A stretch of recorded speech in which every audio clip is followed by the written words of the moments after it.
സല്ലല്ലാഹു അലൈഹി വസല്ലം പറയുകയാണ്, ഒരു കാലഘട്ടം വരും, ഇന്ന മിൻ വറായിക്കും അയ്യാമസ് സബ്ർ, ക്ഷമയുടെ ദിവസങ്ങൾ എന്നാണ് അറിയപ്പെടുന്നത്. ഒരു പക്ഷേ നാം ജീവിക്കുന്ന കാലഘട്ടം അങ്ങനെ ഒരു കാലഘട്ടമായിരിക്കാം. അയ്യാമുസ് സബ്ർ എന്ന് റസൂലുള്ള വിശേഷിപ്പിച്ച കാലഘട്ടം. അത്രയും പരീക്ഷണങ്ങളാണ് വ്യക്തിപരമായും മതപരമായും ഭൗതികമായും മാനവ സമൂഹത്തിലുള്ളത്.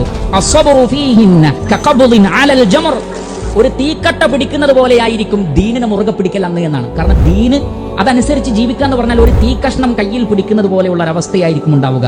ലിൽ ആമിലി ഫീഹാ അജ്റു 50, എന്നാൽ അന്ന് ദീനനുസരിച്ച് ജീവിക്കുന്ന ആളുകൾക്ക് 50 ആളുകളുടെ പ്രതിഫലം ഉണ്ടാവുന്നതാണ്. ഒരാൾക്ക് 50 ആളുകളുടെ പ്രതിഫലം. സ്വഹാബത്ത് ആശ്ചര്യത്തോടു കൂടി ചോദിച്ചു, അള്ളാഹുവിന്റെ റസൂലെ, അവരുടെ കൂട്ടത്തിൽ 50 ആളുകളുടേതാണോ അതല്ല ഞങ്ങളുടെ കൂട്ടത്തിൽ 50 ആളുകളുടേതാണോ? നബി സല്ലല്ലാഹു അലൈഹി വസല്ലമയുടെ മറുപടി 50 മിൻകും, 50 സ്വഹാബികളുടെ പ്രതിഫലം ഉണ്ടാകുമെന്നാണ്. ഒരു വ്യക്തിക്ക്, അവസാന കാലഘട്ടത്തിൽ ജീവിക്കുന്ന ഒരു വ്യക്തിക്ക് 50 സ്വഹാബികളുടെ പ്രതിഫലം ഉണ്ടാകും.